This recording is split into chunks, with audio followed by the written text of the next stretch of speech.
Hello students and welcome back to आपके अपने channel Nitesh Tiwari e learning में। आज हम बात करने वाले हैं आपका क्लास 12th आपका ऑल चैप्टर्स जो भी आपके मोस्ट इम्पोर्टेंट क्वेश्चन आंसर्स हैं। मैं ज़्यादा क्वेश्चंस नहीं लेके आऊँ, सिर्फ 30 क्वेश्चंस आपके ऐसे हैं जो बहुत ज़्यादा आपके इंपॉर्टेंट है। साथ ही बीच बीच में आपके 1 मार्क्स कैसे क्वेश्चन बताऊंगा जो बहुत ज़रूरी हैं। साथ ही एग्जाम का पैटर्न कैसे सॉल्व करना है, कैसे कल करना है। लास्ट मिनट की वीडियो होने वाली है, अगर आप इसे देखकर जा रहे हो 100% आपका पेपर बहुत अच्छा जाने वाला है। चैनल पर नए हो, चैनल को सब्सक्राइब कर लो, बेल आइकन को जरूर दबा दो। हमारा पहला टॉपिक होने वाला है पाकिस्तान में लोकतांत्रिक व्यवस्था स्थिर क्यों नहीं है और किन्हीं दो कारणों को स्पष्ट करना है कि पाकिस्तान में लोकतंत्र की सफलता क्यों नहीं हो पा रही है। सीबीएसई ने 2020 में आपका यह क्वेश्चन पूछा हुआ था। आपका क्वेश्चन का आंसर है कि यहां पर समाज पर जो है वो सेना, धर्मगुरु, अभिजात वर्ग का सामाजिक दबदबा है। मतलब ये लोग कंट्रोल कर रहे हैं समाज को और ये नहीं चाहते कि लोकतंत्र आ जाए और सब समान हो जाए। मान के चलिए कोई राजा आदमी है, क्या राजा अपने बगल में सबको बैठाएगा? आंसर है राजा कभी नहीं चाहेगा कि हमारे बगल में लोग बैठे। उसी प्रकार से ये लोग जब समाज में फायदा उठा रहे हैं, ये अपने बराबर सभी लोगों को आने देना नहीं चाहते।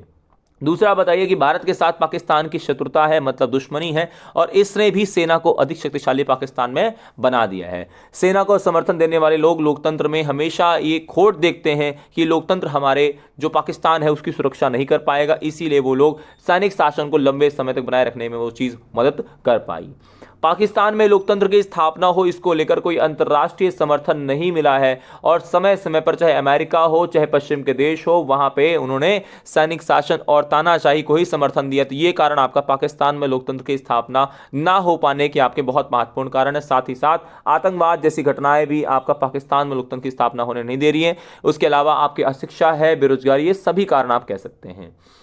अगला क्वेश्चन आपका है कि भारत की विदेश नीति के तत्व बताइए। भारत की विदेश नीति का जो महत्वपूर्ण आपका तत्व है वो है शांति और सुरक्षा को बनाए रखना। भारत चाहता है कि विश्व स्तर पर आपका शांति और जो सुरक्षा है वो बनी रहे। भारत इसका बिल्कुल समर्थन करता है, ताकि भारत क्षेत्र में, भारत के आसपास क्षेत्रों में भी शांति रहेगी तो भारत आर्थिक विकास कर पाएगा, अपना उन्नति कर पाएगा। इस पॉइंट आप भारत मानता है। उसके अलावा आप साम्राज्यवाद का विरोध, भारत का मानना है कि कोई भी जो एक देश है वो दूसरे देश में जाकर के उसको अपना गुलाम नहीं बनाना चाहिए। इससे आपका वहां के रहने वाले लोगों को बहुत हानि होगी, जैसा कि ब्रिटेन ने भारत पर किया था। भारत इसका विरोध करता है। साथ ही रंग भेद की जो नीति होती है जिसमें काले गोरे के आधार पर दक्षिण अफ्रीका में ऐसा होता था, भारत इसका विरोध करता है कि ये बिल्कुल नहीं होना चाहिए। भारत अंतर्राष्ट्रीय विवादों को शांतिपूर्ण तरीके से राजनीतिक आपकी व्यवस्था के माध्यम से उसको सॉल्व करना चाहता है और शांतिपूर्ण सह अस्तित्व, जियो और जीनो दो की जो नीति है भारत इसका अनुसरण करता है, इसका पालन करता है। और लास्ट में गुट निरपेक्षता की भारत नीति की बात करता है कि किसी भी गुट में शामिल नहीं होना है।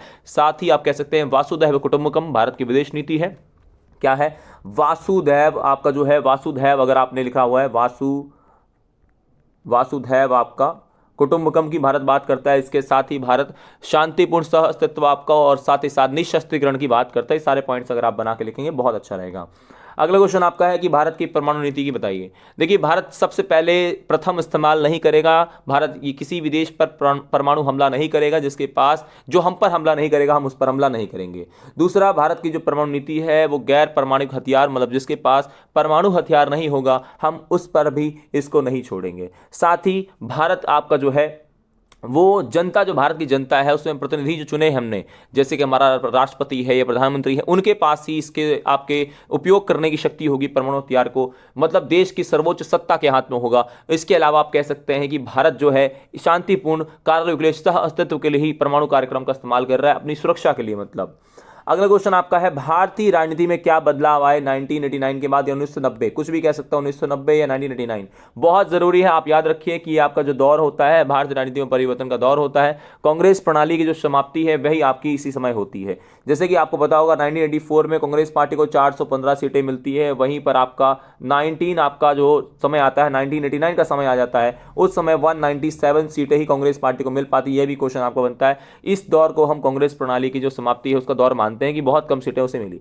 दूसरा, मंडल मुद्दा आपको सबको पता ही होगा। मंडल जो आपका मुद्दा है 1978 में आपका राष्ट्रीय मोर्चा, इसको जो आपका जनता दल मतलब जो आपका है वो इसे लाता है और 1970 आपका 79 और 80 के आसपास ये अपना पक्ष रखता है, मतलब अपनी सिफारिशें रखता है। 1989 या 1980 में अपनी ये सिफारिश रखता है और सिफारिश जैसे रखता है तो जनता पार्टी की सरकार गिर जाती है। लेकिन आपका 1990 में बिंदेश्वरी प्रसाद मंडल, जिसे हम मंडल मुद्दा कहते हैं पिछड़ा वर्ग के लिए, जो आपका है ओबीसी लोगों के लिए, इसे लागू कर दिया जाता है। उस समय सरकार होती है वीपी सिंह की। किसकी होती है? वीपी सिंह की आपकी सरकार उस समय होती है और इसे लागू कर दिया जाता है। राष्ट्रीय मोर्चा की सरकार आपकी रहती है। अगला आपका है नई आर्थिक नीति। आप सबको जैसा पता होगा, नई आर्थिक नीति 1991 में भारत में आती है और उस समय डॉक्टर मनमोहन सिंह जो आपके हैं वो आपके वित्त मंत्री होते हैं और नरसिम्हा राव, कौन? नरसिम्हा राव जो आपके हैं ये आपके प्रधानमंत्री होते हैं नई आर्थिक नीति के समय। इसी समय राजीव गांधी की हत्या होती है, ये भी परिवर्तन था। और 1992 में, जो कि 6 दिसंबर 1992 में बाबरी मस्जिद का विध्वंस या उसे तोड़ा गया, वो घटना भी आपकी घटी जिसमें असांप्रदायिक दंगे आपके होते हैं। अगला क्वेश्चन आपका काफी इंपॉर्टेंट आपका है, राजनीतिक पार्टियों में आम सहमति के क्या मुद्दे हैं? पहला तो राजनीतिक पार्टियां आपकी नई आर्थिक नीति को लेकर सहमत है कि नई आर्थिक नीति जो भी लाई गई है मतलब देश के विकास के लिए बहुत जरूरी है, सभी पार्टियों ने इसको माना। दूसरा, पिछड़ी जातियों को जो आरक्षण देने की बात है, सभी जो पार्टियां उन्होंने इस बात को भी माना कि हमें पिछड़े वर्गों को आरक्षण देना चाहिए, मतलब ओबीसी लोगों को जो आरक्षण दिया गया है वह उचित है, वह सामाजिक आर्थिक आधार पर पिछड़े लोग हैं, उन्हें मिलना चाहिए, इस पर भी सहमति बनी। तीसरा, देश के शासन में प्रांतीय दलों की भूमिका, मतलब देश के शासन में, देश के विकास में हमें प्रांत दल जो है, प्रांत दल का मतलब है क्षेत्र पार्टियां, उनकी भी अपनी भूमिका है। जैसे कि आपका यूपी की बात करें अगर हम तो समाजवादी मतलब एसपी है। हम बिहार की बात करें तो आपकी आरजेडी है। आपकी अकाली दल एग्जाम में बहुत आता है तो अकाली दल आपकी पंजाब की है। वैसे ही आपने डीएमके का नाम सुना होगा। डीएमके ये आपकी तमिलनाडु की पार्टी है। एआईडीएमके तमिलनाडु की पार्टी है। टीएमसी की बात करते हैं पश्चिम बंगाल की पार्टी, मतलब इनकी भी भूमिका बहुत महत्वपूर्ण है। विचारधारा की जगह कार्य सिद्धि पर जोर, मतलब आप किसी बात पर विचारधारा के तौर पर सहमत नहीं है लेकिन कार्य को करने के लिए, गठबंधन सरकार बनाने के लिए पार्टियां अक्सर साथ आ जाती हैं। जैसा कि 2000 अगर हम 2014 की अगर बात कर लेते हैं तो यहां पर आपका बीजेपी की बात करें या कांग्रेस की बात करें, आम पार्टी तीनों अलग अलग लड़ रही थी। यहां पर देखा कि चुनाव जैसे रिजल्ट आते हैं वहीं पर आम पार्टी और कांग्रेस ने सरकार बना ली, जबकि दोनों के विचार अलग थे, तो विचारधारा की जगह कार्य सिद्धि पर वहां पर जोर दिया गया। अगला क्वेश्चन है आपातकाल के सबक। देखिए आपातकाल का जो बहुत बड़ा सबक यही था कि भारत से लोकतंत्र को विदा कर पाना, भारत से लोकतंत्र को हटा पाना बहुत मुश्किल है। और ये मतलब कह सकते हैं कि भारत में लोकतंत्र जो आपका है ये बहुत ज़्यादा अहम है, बहुत ज़्यादा ज़रूरी है, इसको हटा नहीं सकते आप। दूसरा, आपातकाल का जो प्रावधान है, अंदरूनी जो आपका गड़बड़ी वर्ड था उसको हटाया गया और उसके जगह पर सशस्त्र विद्रोह को हमने समाहित किया कि भाई साहब अंदरूनी गड़बड़ी तो कुछ भी हो सकता है, इसलिए हम लोग सशस्त्र विद्रोह वर्ड लाएंगे। अगर हथियार के माध्यम से लोग लड़ रहे होंगे तो ही आपातकाल लगेगा, वरना नहीं लगेगा। तीसरा, आपातकाल के कारण नागरिक अपने अधिकारों के प्रति सचेत हो गए, जागरूक हो गए। इस प्रकार भारत में जो आपका नागरिक आपका जो है अपने अधिकारों के प्रति सक्रिय भूमिका निभाई। इस समय अदालतों ने नागरिक अधिकारों की रक्षा नहीं कर पाई थी, लेकिन ऐसा करना चाहिए था, यह पॉइंट भी आपको लिखना है। साथ ही आप कहिए जो आपकी पुलिस प्रशासन है, सरकारी अधिकारी हैं, ये आपकी सरकार की कठपुतली की तरह काम किया इन्होंने, ये स्वतंत्र रूप से काम नहीं कर पाई। अगला आपका है आपातकाल के कारण और परिणाम। देखिए आपातकाल के आर्थिक कारण है जिसमें गरीबी हटाओ का जो नारा है इंदिरा गांधी का असफल रहा। और इसी समय आप बता सकते हैं कि 1971 में जो आपका अमेरिका है उसने सहायता देनी बंद कर दी थी। बांग्लादेश से लगभग आपके चलिए 80 लाख जो शरणार्थी वो आ गए थे। औद्योगिक विकास की जो दर है बहुत धीमी हो गई थी। मुद्रा लगातार हमारी गिर रही थी। आपका आर्थिक कारण में आप लिख सकते हैं। इसके अलावा लिखिए आप छात्र आंदोलन जो कि जनवरी 1974 में गुजरात में होता है, जिसमें मोरारजी आपके देसाई जो है इसका आपका नेतृत्व कर रहे होते हैं। यहाँ पे सरकार गिर जाती है और मोरारजी देसाई यहाँ मुख्यमंत्री बन जाते हैं, मतलब इंदिरा गांधी को झटका मिल चुका था एक राज्य से।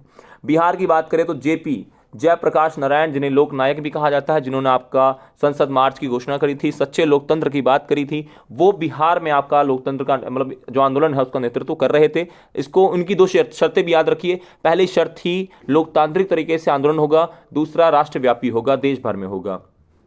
अगला आपका है न्यायपालिका संकट। न्यायपालिका संकट में काफी सारी चीजें हैं जिसमें आपका 1, 2 और 3 न्यायाधीशों को छोड़ करके चौथे नंबर के व्यक्ति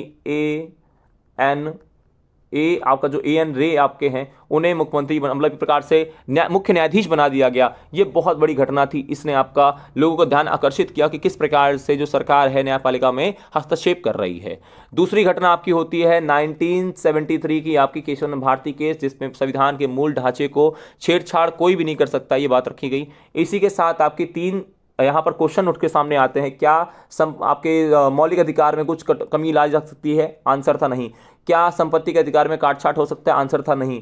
क्या राज्य के नीति निर्देशित तत्व को लागू करवाने के लिए कुछ कमी की जा सकती है? संसद को, ये जो सारे के सारे तीनों क्वेश्चन संसद में पूछे थे, न्यायपालिका ने उन्हें मना कर दिया, ये भी विवाद का एक कारण बना।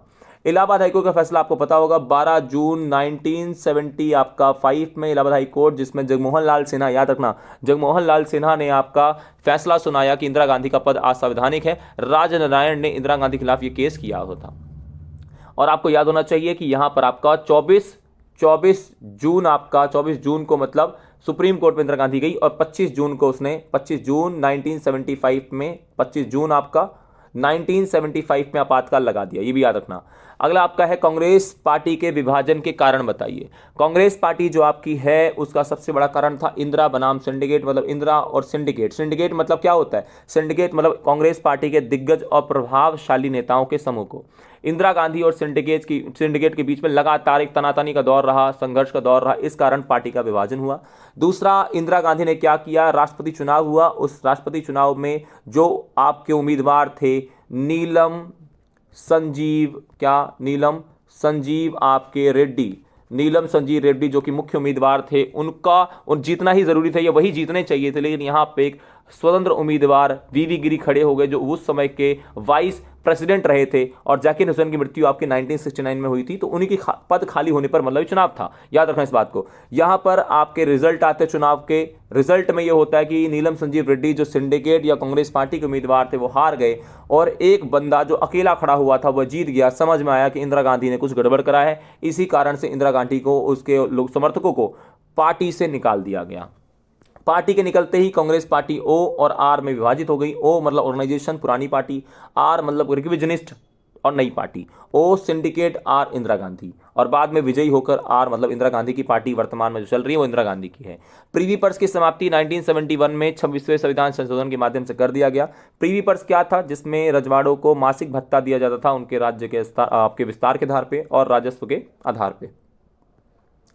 अगला आपका इसमें है इंदिरा गांधी की कल्याणकारी नीतियां। इंदिरा गांधी जो आपकी लगातार कल्याणकारी नीतियां कर रही थी, जिसमें आपका बैंकों का राष्ट्रीयकरण हो, चाहे आपका गरीब पिछड़े वर्गों के लिए आपका योजनाएं हो, वो सारे कल्याणकारी जो नीतियां हैं वो सिंडिकेट को पसंद नहीं आ रही थी। अगला क्वेश्चन काफी इंपॉर्टेंट क्वेश्चन आपका है, 1960 के दशक को खतरनाक दशक क्यों कहा जाता है? मॉनसून की असफलता इस समय हुई थी, खाद्यान्न संकट हो गया था आपका, आर्थिक दबाव, दो प्रधानमंत्री की मृत्यु हुई थी, हमारी जो मुद्रा है उसमें लगातार गिरावट थी। जहां मुद्रा आपकी $1 के मुकाबले 5 रुपए थी, वहीं गिर करके $1 के मुकाबले 7 रुपए आपका मतलब मुद्रास्फीति का दौर भी चल रहा था। सांप्रदायिक आपके दंगे भी हुए थे। ये सारे के सारे कारण है कि इस दशक को खतरनाक दशक कहा जाता है। क्वेश्चन आपका है, चौथे आम चुनाव को रांडी भूकंप की संज्ञा क्यों दी जाती है? तो आप बताइए। कांग्रेस पार्टी के सीटों में और मतों में गिरावट दर्ज की गई थी। कांग्रेस पार्टी लगातार आपकी हार रही थी, उसके जो सीट है बहुत कम मिली और मत भी बहुत, लोगों ने वोट भी नहीं दिया। इसमें आप बता सकते हैं कि 9 राज्यों में सरकार नहीं बना पाई, 7 राज्यों में दलबदल आपका जो हार गई थी, 2 राज्यों में दलबदल आपका हो जाता, मतलब उसी की पार्टी के लोग छोड़कर किसी और के साथ मिल जाते हैं।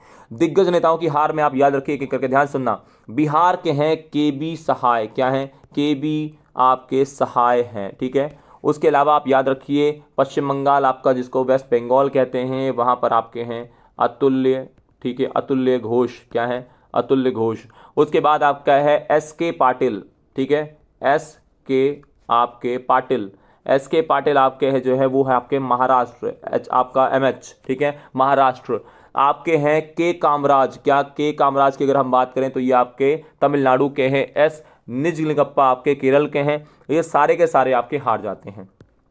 9 राज्यों में सरकार नहीं बना पाई, आपको मैंने बता दिया। उसके अलावा दिल्ली से लेकर हावड़ा मतलब पश्चिम बंगाल जाने वाली ट्रेन एक भी ऐसे राज्य से नहीं गुजरी जहां इसका शासन हो। जैसे आपका राजस्थान हो गया, पंजाब हो गया, यूपी हो गया, बिहार हो गया, झारखंड, उसमें आप मान लीजिए था नहीं तो फिर भी आपका काउंट होगा। और साथ ही साथ आपका पश्चिम बंगाल, नीचे तमिलनाडु, इधर आपका केरल, किसी और गोवा में भी किसी भी स्टेट में सरकार नहीं बनी थी।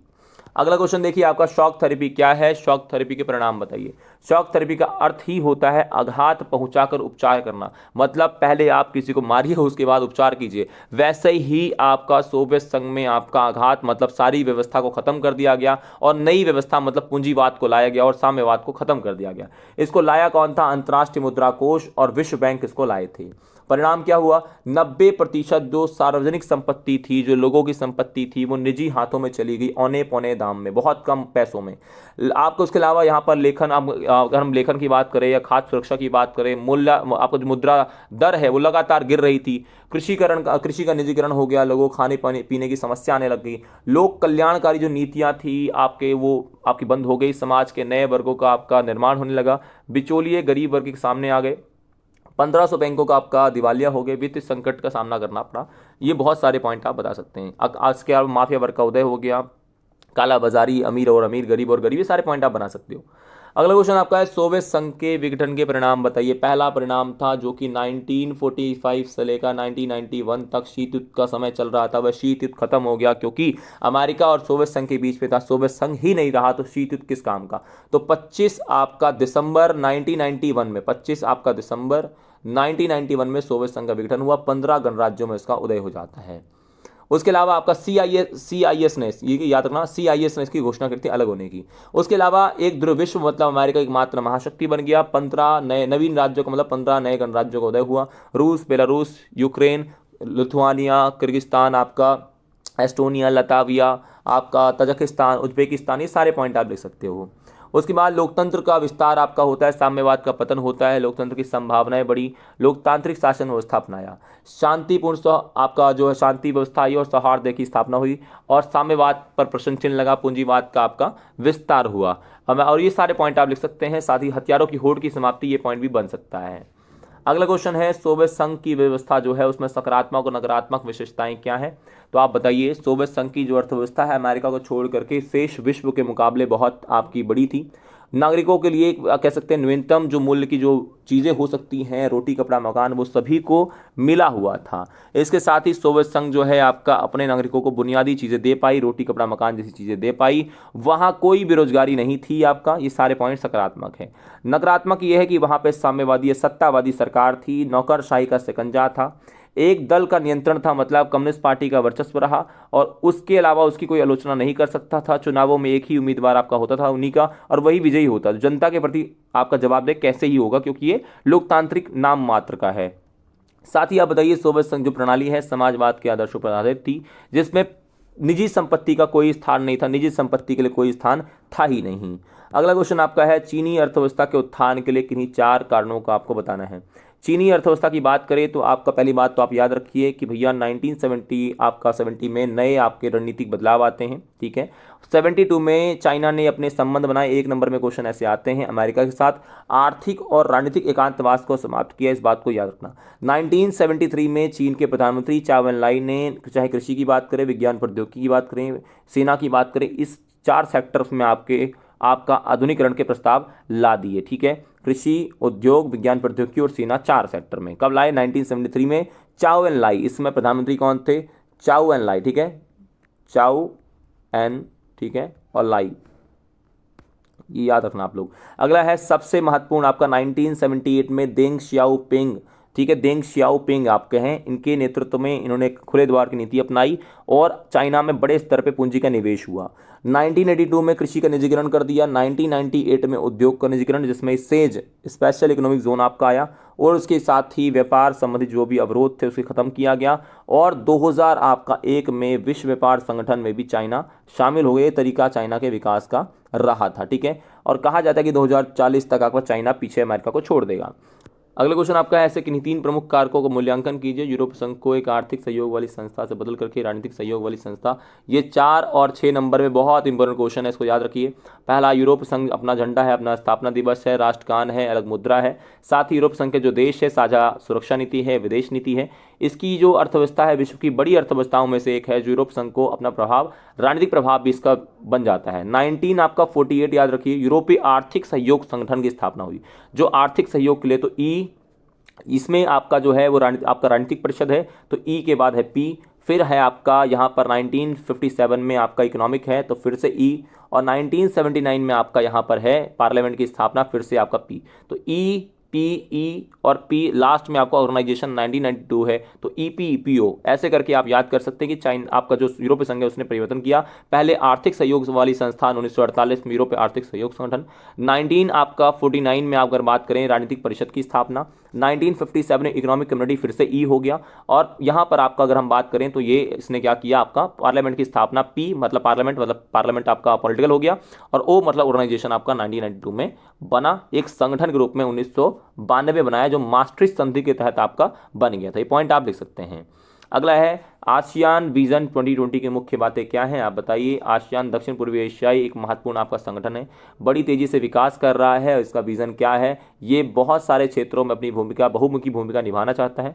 देशों के बीच में जो भी विवाद है, जो भी समस्या है, बातचीत के माध्यम से हल करना चाहता है। ये पॉइंट आपको लिखना है। इसने ऐसा किया भी है, पूर्वी तिमोर और कंबोडिया के संकट को संभाला है। इसमें 1-2 नंबर वाले क्वेश्चन देख लो ध्यान से कि क्या क्या आ सकते हैं। अगर हम लोग आसियान की बात कर रहे हैं तो भाई साहब आसियान आपका जो है ये 1967 में आपको बनता है, बैंकॉक घोषणा पत्र में बनता है। इसमें आप बताइए इसकी तीन प्रमुख आपकी विशेषताएं अगर हम बात करें या उद्देश्य हैं, तेज रफ्तार से आर्थिक विकास करना, आर्थिक विकास के माध्यम से सामाजिक सांस्कृतिक विकास प्राप्त करना, और तीसरा कानून के शासन और संस्था संघ के नियम कायदे कानून को बनाए रखते हुए अपने क्षेत्र में शांति और स्थायित्व है उसको बनाए रखना। इसके अलावा 1994 में इसने क्या किया, आपका क्षेत्र मंच की, आसियान ने अपने क्षेत्र मंच की स्थापना करी, और इसके 3 आपके जो हैं वो स्तंभ हैं। 2003 में अपने इसने 3 स्तंभों की स्थापना करी, तीनों के नाम सुन लो, सुरक्षा समुदाय, आर्थिक समुदाय, सामाजिक और सांस्कृतिक समुदाय। अगला क्वेश्चन देखिए यहाँ से आपका बन सकता है, अच्छा आसियान शैली एक नंबर में आता है। आसियान शैली मतलब अनौपचारिक, टकराव रहित, सहयोगात्मक और मेल मिलाप की नीति है। अगला क्वेश्चन है 21वीं सदी में भारत तेजी से उभरती हुई एक वैश्विक महाशक्ति कैसे है, या फिर भारत को सुरक्षा परिषद में स्थायी सदस्यता क्यों नहीं मिल रही है, क्यों मिलनी चाहिए, क्यों मिलनी चाहिए, ये कारण आप लिख देना कि भारत को स्थायी सदस्यता इन कारणों से मिलेगी। क्यों, विश्व में आपका क्षेत्रफल की दृष्टि बात करें तो भाई साहब 7वां स्थान है, जनसंख्या में हमारा पहला, दूसरे की जगह क्या है, पहला स्थान है। परमाणु संपन्न देश है, भारतीय सेना हमारी जो है विश्व स्तर पे 4थे स्थान पे है। ब्रिटेन को पछाड़ कर 5वीं अर्थव्यवस्था हम बन चुके हैं। और हमारा जो विश्व बैंक की अगर हम बात करें तो उसमें हमारा जो है वो व्यापार के मामले में हम 63वें आपके स्थान पे हैं। उभरती हुई आर्थिक शक्ति हैं, लगातार हम बढ़ रहे हैं, हम $5 ट्रिलियन की अर्थव्यवस्था बन सकते हैं। ये पॉइंट सारे आप लिखना कि भारत को स्थायी सदस्यता मिलनी चाहिए, क्यों नहीं मिलनी चाहिए, तो आप बता दीजिए कि भैया भारत को अगर दिया तो जापान, जर्मनी और दक्षिण अफ्रीका और ब्राजील को भी देना पड़ेगा। दूसरा, पाकिस्तान के साथ संबंध अच्छे नहीं। तीसरा, चाइना नहीं हमें चाहता कि हमें सुरक्षा परिषद में स्थायी सदस्यता मिले। अगला क्वेश्चन है आज़ाद के बाद से लेकर अब तक क्षेत्रीय आकांक्षाओं के सबक क्या हैं। सबक यही है आपका भाई कि लोकतांत्रिक जो आपकी मांगे हैं, पहली बात तो लोकतांत्रिक व्यवस्था का राजनीतिक अभिन्न अंग है मांगे जो होती हैं, और आकांक्षाओं को दबाने की जगह बातचीत के माध्यम से सुलझाना चाहिए। सत्ता की साझेदारी को समझना चाहिए, मतलब केंद्र और राज्य सरकार दोनों मिलकर के जो सत्ता है उसको बांटे, व्यवस्था को चलाएं। क्षेत्रीय असंतुलन पर नियंत्रण रखना, जो क्षेत्रीय असंतुलन है, जैसे कि आप कह लीजिए कि उड़ीसा जो है या छत्तीसगढ़ जो है ये बहुत पिछड़े हैं, तो यहाँ पर हमें विकास करने की आवश्यकता है। साथ ही भारत सरकार द्वारा संघीय व्यवस्था एक लचीली व्यवस्था है, और इसमें क्षेत्रवाद को लोकतंत्र के अंग के रूप में हमने माना है, और उसे सफल एक तरीके चलाने के लिए इसका बहुत महत्वपूर्ण योगदान है। अगला क्वेश्चन आपका है श्रीलंका में जाति संघर्ष, ये बहुत जरूरी क्वेश्चन है। आप बताइए 1948 में श्रीलंका आज़ाद हुआ, इसे पहले सीलोन कहा जाता था, आपका सीलोन, ठीक है, आज़ादी से पहले। यहाँ पर सिंहली और भारतीय आपके तमिल है, इनके बीच में आपका संघर्ष शुरू होता है। यहाँ भेदभाव की नीति तमिलों के साथ की जाती है। साथ ही जाति संघर्ष में भारतीय मूल के जो तमिल है मुख्य भूमिका निभाते हैं। उनका एक लिट्टे संगठन होता है जो 1983 में लिट्टे संगठन आपका बनता है, जो उग्र रूप से आपका मांग करता है और लड़ता है उनकी सेना के साथ। भारत की बात करें तो आईपीकेएफ का मतलब है भारतीय शांति सेना, जो कि 1989 में भारत की सेना 1987 में जाती है, और 1989 में वापस 2 साल बाद असफल होकर वापस आ जाती है। लेकिन 2000 अगर हम बात करें, संघर्ष चलता ही रहता है।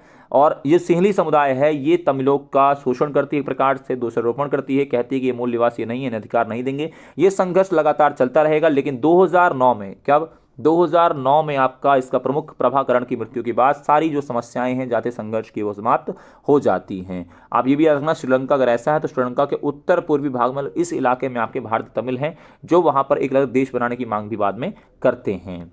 अगला है भारत तथा बांग्लादेश के बीच में सहयोग और विवाद के मुद्दे कौन से हैं। सहयोग की बात करें तो पिछले आपका कुछ वर्षों में 10-15 वर्षों में सहयोग रहा है लगातार, और पूर्व चलो की नीति का बांग्लादेश हिस्सा भी है। म्यांमार के आपके रास्ते दक्षिण पूर्वी एशिया में संपर्क साधते हैं। पर्यावरण आपका प्रबंधन जो मामला है वह भी बांग्लादेश के साथ आपका साझा है। संघर्ष की बात करें तो आप वर्तमान बता सकते हैं, दोनों देशों के संबंध जो है बहुत ज़्यादा खराब है। उसके अलावा ब्रह्मपुत्री जो नदी है उसके जल के बंटवारे को लेकर विवाद है, जिसको लेकर के लगातार बांग्लादेश की बाढ़ आ जाती है। भारत जिम्मेदार है, मतलब दोषारोपण बांग्लादेश हमेशा करता रहा है। साथ ही भारत भी कई मुद्दों पर, जैसे कि अवैध आप्रवासी बांग्लादेश से आ जाते हैं, इस्लामी विरोधी जो कट्टरपंथी जो लोग हैं वो भारत विरोधी गतिविधियां करते हैं, उसको लेकर बांग्लादेश कुछ नहीं करता। ये पॉइंट भारत ने अपने रखे हैं। बदलते परिवेश में, ये बहुत इंपॉर्टेंट क्वेश्चन है, बदलते परिवेश में स्वतंत्र राष्ट्र संघ को प्रासंगिक बनाने वाले क्या कारण हैं जिसके माध्यम से उसको आप उपयोगी बना सकते हैं? तो आप बताइए 60 वर्ष पूरे होने पर, जब आपको पता है कि भाई 24 आपका अक्टूबर को 1945 को इसकी स्थापना होती है, किसकी? यूएनओ की। उस समय उसके 51 देश होते हैं, वर्तमान में इसके 193 देश हैं। लास्ट जो देश है 2011 में दक्षिणी सूडान बना था, यह बात आपको याद रखनी है। इसमें आपका यूएनओ में आपका जो है सुरक्षा परिषद है जिसमें 15 देश हैं, 5 आपके स्थायी हैं, 10 अस्थायी हैं। 5 स्थायी देशों को वीटो पावर प्राप्त है, मतलब किसी भी मामले पर रोक, ये भी याद रखो। 5 देश कौन से हैं? चाइना है आपका इसमें अमेरिका है, इसमें आपका रशिया है, इसमें आपका फ्रांस है, इसमें आपका ब्रिटेन है। ये 5 स्थायी देश हैं, ठीक है। अगला आपका है 2005 में जैसे इसको 60 वर्ष हुए, इसने आपका कुछ चीज़ें ऐड कर दी, जैसे शांति संस्थापक आयोग, मतलब ये आयोग वहाँ पर शांति की स्थापना करेगा, मतलब विश्व भर में ये इसका काम है। दूसरा, अगर कोई राष्ट्र अपने नागरिकों को अत्याचारों से नहीं बचा पाया तो यह जो संगठन आपका है यह आपकी जिम्मेदारी लेगा और उनकी रक्षा करेगा। मानवाधिकार परिषद की बात करें तो 2006 में 19 जून से आपका सक्रिय है, जो मानव के अधिकारों की रक्षा करेगा। सहस्त्राब्दी विकास लक्ष्य, जो भी आपके जो विकास के लिए, मानव के विकास के लिए जो लक्ष्य रखे गए हैं उसकी बात यहाँ करता है। हर रूप रीति में आतंकवाद की निंदा, लोकतंत्र कोष का गठन और ट्रस्टी काउंसिल की आपकी जो समाप्ति है उस पर सहमति बनाई गई। साथ ही सुरक्षा परिषद की कार्य प्रणाली में सुधार लाने के लिए नए स्थायी और अस्थायी सदस्यों के नीचे आपके जो प्रस्ताव हैं वो क्या है कि क्यों बनाना चाहिए किसको? तो आप बताइए, स्थायी देश अगर कोई बनना चाहता है या फिर अस्थायी, वो बड़ी अर्थव्यवस्था वाला होना चाहिए, बड़ी सैन्य क्षमता, जैसे कि भारत की बात करें तो हम लोग 5वीं बड़ी आपकी अर्थव्यवस्था है, 4थी बड़ी सैन्य क्षमता हमारे पास है, बजट में भारत का 21वां स्थान है, जनसंख्या में भारत का पहला स्थान है, विश्व की भौगोलिक, आर्थिक और सांस्कृतिक विविधता की बात करें तो हमारा पहला ही हो सकता है, और साथ ही नए देश अगर हम बात करें लोकतंत्र और मानवाधिकार को मानने वाला, हमारे पास सारी क्वालिटीज़ हैं और यही क्वालिटीज़ एक देश को सुरक्षा परिषद के स्थायी या अस्थायी देश को बनने के लिए चाहिए। सुरक्षा से क्या अभिप्राय है? भारत की सुरक्षा रणनीति के 4 घटक कौन से? सुरक्षा का मतलब ही होता है आपका खतरे से आज़ादी या भय से मुक्ति को ही सुरक्षा कहा जाता है। और भारत ने अपनी सैन्य क्षमता को मजबूत किया, क्योंकि 1947 की बात करें या 1948 जो कि सेम आपका 1 साल बाद यहाँ पर आपका पाकिस्तान के साथ युद्ध होता है। 1962 की बात करें चाइना के साथ, 1965 में पाकिस्तान के पास, जिसमें लाल बहादुर शास्त्री ने नारा दिया था जय जवान जय किसान का, और उसी में आपका ताशकंद समझौता 1966 में आपका ताशकंद समझौता होता है, जिसमें लाल बहादुर शास्त्री जी जो हमारे हैं वो अयूब खान और शास्त्री जी के बीच में ताशकंद उज्बेकिस्तान की राजधानी समझौता हुआ संबंधों को फिर से बनाने के लिए। और 1972 में भी एक जो आपका जो शिमला समझौता है वो भी आता है, जो जुल्फिकार अली भुट्टो और इंदिरा गांधी के बीच में युद्ध के बाद 1971 के युद्ध के बाद ही आपका होता है। ये पॉइंट भी आपको याद रखना है। अगला है अंतर्राष्ट्रीय जो आपके नियम हैं, संस्थान है, उनको मजबूत करने की भारत बात करता है, क्योंकि भारत का मानना ये संस्थान ही विश्व भर में जो है वो आपका निशस्त्रीकरण को या उपनिवेशवाद या साम्राज्यवाद को कम कर सकते हैं। साथ ही आंतरिक सुरक्षा, भारत का मानना है कि हमारी जो आंतरिक सुरक्षा से मजबूत करना, कश्मीर, पंजाब, पूर्वोत्तर के क्षेत्रों में संघर्ष है, भारत इन्हें हल कर करके अपने क्षेत्र में शांति स्थापना करना चाहता है। आर्थिक समृद्धि की बात करें तो आप कुछ भी कर लीजिए, अगर आप गरीब रहेंगे, भुखमरी रहेगी तो ये समस्या रहेगी, इसलिए भारत का मानना है आर्थिक विकास भी बहुत ज़्यादा उतना ही उपयोगी है जितना कि ये सारी की सारी अलग चीज़ें हैं। आंतरिक और बाहरी सुरक्षा, पहली बात देखिए, सुरक्षा क्या है? खतरे से आज़ादी, भय से मुक्ति ही सुरक्षा है। किसी भी देश के केंद्र मूल्य 3 होते हैं, चाहे हम स्वतंत्रता की बात करें, मतलब फ्रीडम की बात करें, चाहे हम संप्रभुता की बात करें, सॉवरेनिटी की बात करें, और चाहे हम आपका क्षेत्रीय अखंडता, आपका जिसको हम एक तरीके से कह सकते हैं कि यहाँ पर क्षेत्र अखंडता जो है आपका रीजनल इंटीग्रिटी की बात करते हैं, रीजनल आपका इंटीग्रिटी जो कि बहुत ज़रूरी है, क्षेत्र अखंडता, ये 3 आपके केंद्र मूल्य याद रखना, स्वतंत्रता, संप्रभुता, क्षेत्रीय अखंडता, ये किसी भी देश के केंद्र मूल्य होते हैं। और आंतरिक और सुरक्षा जो है, बाह्य सुरक्षा की बात करें तो आंतरिक सुरक्षा जो है एक देश को, एक जो चुनौती है ये देश के अंदर से आपको मिलती है, और बाहरी जो आपकी सुरक्षा है, जो अवधारणा है, यह बाहर के देशों से, दुश्मन देशों से आपको संघर्ष का सामना करना पड़ सकता है। बाह्य सुरक्षा की देखिए बात करें तो बाह्य सुरक्षा में किसी भी सरकार के पास क्या विकल्प होते हैं, किसी सरकार के पास क्या विकल्प होते हैं। यहाँ अवरोध होता है, जितना सामने वाला है उसको उतना दिखा दो कि भैया हम, अगर आप हमें मारेंगे तो उतना आपको हल भी, आपको उतना भी हानि आपको भी होगी। सैन्य शक्ति की बात करें तो आप सैन्य शक्ति का इस्तेमाल कर सकते हैं, पावर का इस्तेमाल कर सकते हैं। इसके माध्यम से शक्ति संतुलन अपने आप को सामने वाले के मुकाबले मजबूत बना लेना। जैसे 1998 में भारत ने परमाणु परीक्षण आपका राजस्थान के पोखरण में करा, उस समय अटल बिहारी वाजपेयी आपके थे, ऑपरेशन शक्ति का नाम था।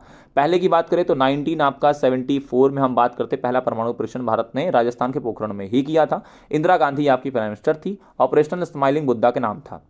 पाकिस्तान ने 1998 में चगाई पहाड़ी परमाणु परीक्षण किया और उसने भी खुद को परमाणु संपन्न घोषित कर दिया। इस तरीके से शक्ति संतुलन आपका बैठा।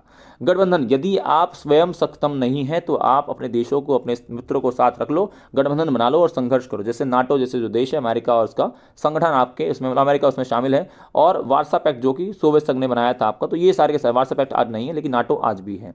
ये चीज़ें आपको याद रखनी है। वैश्विक संपदा आपकी क्या है, और इससे क्वेश्चन कई सारे बनते हैं। इसकी साझी परंतु अलग अलग जिम्मेदारी आपकी कैसे है। पहली बात तो देखिए, साझी संपदा आपकी जिम्मेदारी ना केवल साझी बल्कि अलग अलग भी है। जैसे आप कह लीजिए कि ये इसलिए है क्योंकि पर्यावरण को ज़्यादा हानि जो है वो विकसित देशों ने या उत्तरी गोलार्ध के देशों ने पहुंचाया है, और जो उत्तरी गोलार्ध के जो देश हैं वो पर्यावरण पर उसी मुद्दे पर चर्चा करना चाहते हैं जैसा वो आज है। पर एक बात समझिए, जिसने ज़्यादा गंदगी फैलाई है वही ज़्यादा सफाई करेगा। आप इससे सहमत हैं? बिल्कुल सहमत है। तो यही आपका उत्तर देशों से हम कह रहे हैं कि आपने गंदगी ज़्यादा फैलाई है, आपकी ज़्यादा जिम्मेदारी है। विकासशील सिर्फ इतना कहना चाहता है कि हमारी जिम्मेदारी होगी लेकिन उतनी नहीं होगी जितनी आपकी, कि हमने उतना विकास नहीं किया है। औद्योगिक विकास अभी हम कर रहे हैं तो हमें थोड़ी छूट मिलनी चाहिए। इसी में आप बताइए कि विकासशील देश, जो विकसित देश हैं, वो पर्यावरण को जो नुकसान पहुंचाया है उनकी भरपाई की जिम्मेदारी उन्हीं की होनी चाहिए। इसके अलावा विकासशील देश अभी औद्योगिकरण की प्रक्रिया से गुजर रहे हैं, उन्हें कुछ प्रतिबंध कम लगाए जाने चाहिए। 1992 में पृथ्वी सम्मेलन हुआ, उसने इस बात को स्वीकार किया। आप सबको पता होगा, पृथ्वी सम्मेलन में 170 देश थे। रियो डी जेनेरियो ब्राजील के शहर में हुआ था, जिसमें पर्यावरण और विकास से संबंधित आपका सम्मेलन था। 1992 में यूएन आपका, UNFCCC आपका जो United nation framework convention on climate change ने भी इस बात को माना। और 1997 में आपका जो क्योटो प्रोटोकॉल है, जापान के शहर क्योटो में, जो ग्रीन हाउस गैसों के उत्सर्जन को रोकने के लिए था, उसने भी इस बात को स्वीकार किया। तो ये आपकी सारी जो संगठन मानते हैं कि साझी परंतु अलग जिम्मेदारी होनी चाहिए। इसके अलावा किन्हीं 4 पर्यावरण चिंताओं की व्याख्या करें। भाई क्या समस्याएं हैं, पर्यावरण की क्यों चिंता होनी चाहिए। पहली बात तो साझी संपदा क्या है। साझी संपदा उन संसाधनों को कह सकते हैं जो सभी का नियंत्रण होता है, किसी एक व्यक्ति समूह का नहीं। लगातार चिंता क्यों करनी चाहिए। कृषि योग्य भूमि लगातार कम हो रही है, हमारे पास उर्वरक भूमि नहीं होगी, चारागाह क्षेत्र नहीं होंगे, इससे खाद्यान्न समस्या आएगी। जल की, आपकी स्वच्छ जल की उपलब्धता ना होना, पानी पीने योग्य जो पानी है वो लगातार कम हो रहा है, जिसमें आप बता सकते हैं 1 अरब आपका 20 करोड़ जनसंख्या, स्वच्छ पानी नहीं मिल पा रहा है। 2 अरब 60 करोड़ लोग जो है साफ सफाई की सुविधा से वंचित हैं। लगातार आपके 30 लाख जो बच्चे हैं हर साल आपके साफ पानी न मिलने की वजह से मर रहे हैं। वनों की कटाई हो रही है, जिसमें आपको जैव विविधता को हानि हो रही है। इसके साथ ही पर्यावरण को बहुत ज़्यादा आपको नुकसान पहुंच रहा है। पारिस्थितिक आपका जो तंत्र है उसको खतरा, जिसमें ओजोन जो आपका लेयर है लगातार उसमें कमी दर्ज की जा रही है, जिसके माध्यम से आप कह सकते हैं कि आपका यूवी रेज हमारे सामने आएंगे और भी हमारे लिए बहुत ज़्यादा खतरनाक है।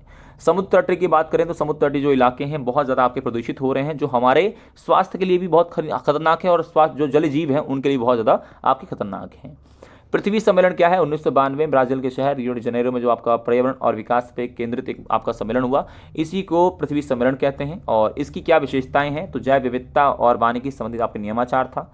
एजेंडा 21 जिसमें आपका जो है पर्यावरण को कम से कम नुकसान पहुंचाना है और ऐसा विकास करना है। साथ ही आपके टिकाऊ विकास और आर्थिक विकास पर ध्यान दिया गया। ठीक है। इसको वैश्वीकरण के राजनीतिक प्रभावों की बात करें, आर्थिक परिणामों की बात करें। देखिए राजनीति की बात करें तो राजनीति में यह है कि आपका गंभीर आपका प्रतिघात है, बहुत राजनीतिक प्रभाव पड़ा है। जैसा कि जो सरकारें हैं वो अपने दम पर, अपने क्षमता पर काम करने में आपका कमज़ोर हो चुकी हैं। लगातार कल्याणकारी राज्य की जगह अब कम से कम काम करने वाले राज्य की ओर, मतलब न्यूनतम हस्तक्षेपी राज्य की ओर बढ़ चुका है।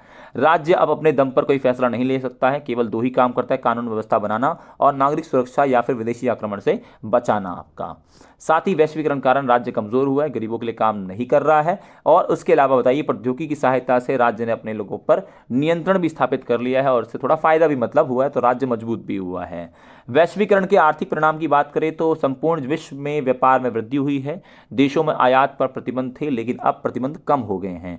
पूरी दुनिया में निवेशकर्ता कहीं भी अपनी पूंजी निवेश कर सकते हैं। वैश्वीकरण के चलते अब सीमाएं आपके जो हैं वो बंद हो चुकी हैं, सीमाएं अब है ही नहीं। आर्थिक आपके वैश्वीकरण की प्रक्रिया समर्थकों के अनुसार इसमें समृद्धि बढ़ती है। खुलेपन के कारण ज़्यादा से ज़्यादा आपकी आबादी में खुशहाली आई है। साथ ही आपका व्यापार में वृद्धि हो रही है। लगातार आपको देश में बेहतर कर दिखाने की जो क्षमता है वह भी निकल के सामने आ रही है।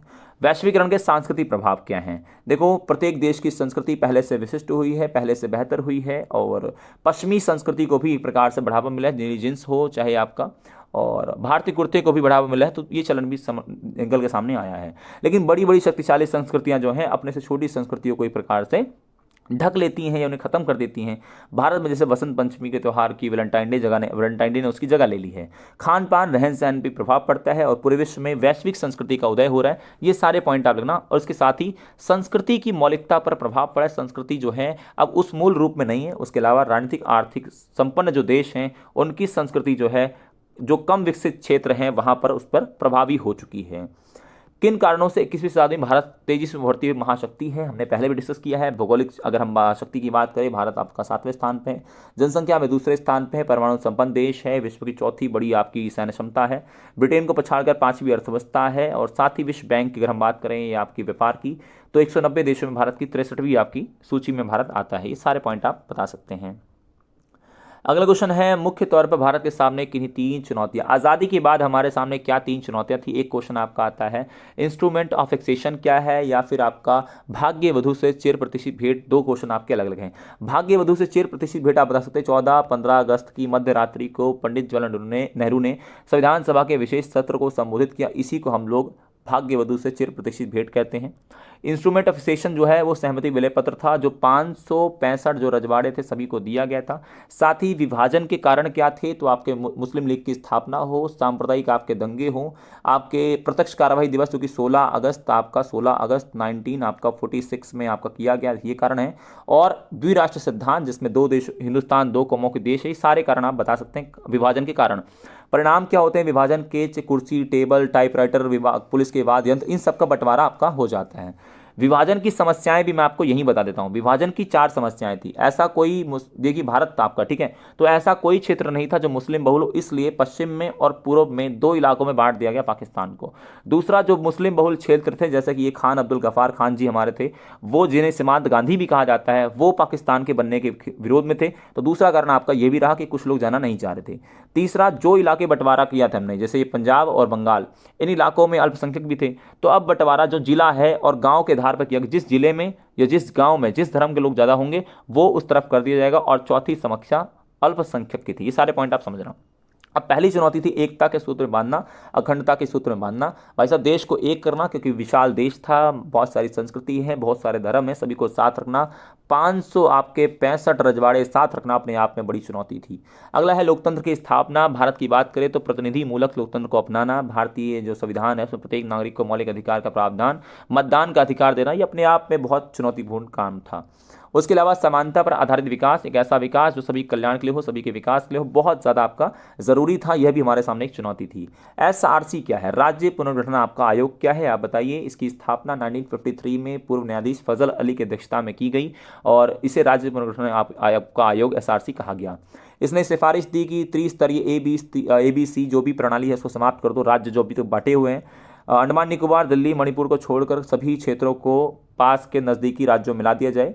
और अब जो भी भाषा के राज्य बनेंगे, भाषा के आधार बनेंगे। 55 में इसने रिपोर्ट दी, 56 में लागू हुई, 14 राज्य और 6 केंद्र शासित प्रदेश आपके बनाए गए। अगला है कोई 4 आपको बातें बतानी है जो 1969 के चुनाव में कांग्रेस पार्टी के विभाजन के कारण बनी। पहला कारण था इंदिरा बनाम सिंडिकेट का, जिसमें इंदिरा गांधी और सिंडिकेट के बीच में मतभेद था। भूमि सुधार आपका, राष्ट्रपति चुनाव, इंदिरा गांधी का पार्टी से निष्कासन और समाजवादी आपकी नीतियां। दल बदल देखो क्या होता है दल बदल, पहले बताइए। जब कोई प्रतिनिधि अपने मतभेदों को लेकर के, स्वार्थों को लेकर के किसी दल से आपका चला जाता है छोड़ करके किसी और दल में शामिल, इसे दल बदल कहते हैं। इसको लेकर दो चीज़ याद रखना, 52 आपका अमेंडमेंट 19 आपका 85 में हुआ, जिसमें आपका 52वां संशोधन था दल बदल को लेकर, और 91 आपका संशोधन 2000 आपका 3 में हुआ, जिसमें 15% मंत्रिमंडल की सदस्यता निश्चित कर दी गई कुल विधायिका या कुल आपका विधानसभा की।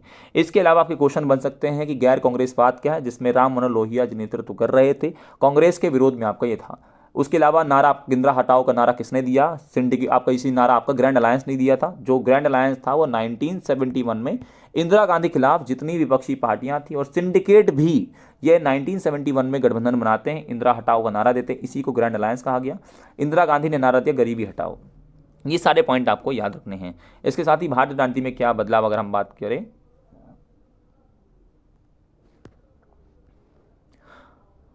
उसके अलावा दल बदल की भूमिका ने क्या बदलाव करे, तो आप बता सकते हैं दल बदल ने आपका भारतीय नीति में जो व्यापक बदलाव लाए, अवसरवादिता और अनैतिक राजनीतिक व्यवस्था को जन्म दिया। देखो क्वेश्चन बहुत सारे हैं, बहुत सारी व्यवस्थाएं हैं। अगर मैं आपको एक आइडिया, एक हिंट दूं, जितने भी आपके क्वेश्चन थे, जैसे कांग्रेस आपका सोवियत संघ के विघटन के आपके कारण क्या थे, कारण आपको पता है सोवियत संघ के विघटन के कारण आपका लोगों की इच्छाओं कांक्षाओं को पूरा ना हो पाना। उसके अलावा आपका रूस की प्रमुखता आपका कारण आपका सोवियत संघ के विघटन में है आपका। उसके अलावा आपका साम्राज्य जो कम्युनिस्ट पार्टी का वर्चस्व, नौकरशाही का शिकंजा, ये सारे के सारे कारण जिसका कांग्रेस आपका सोवियत संघ जो आपका है उसका विघटन आपका हो जाता है। क्वेश्चन बहुत सारे हैं, मैं कोशिश आप करूंगा कि यही सारे के सारे जो क्वेश्चन है बहुत ज़्यादा इंपॉर्टेंट, आप इन्हें करके चले जाओ, आपका एग्जाम बहुत अच्छा जाएगा। साथ ही चैनल पर नए हो, चैनल को सब्सक्राइब कर लो, बेल आइकन को जरूर दबा दो। इसका दोस्तों, जय हिंद, जय भारत।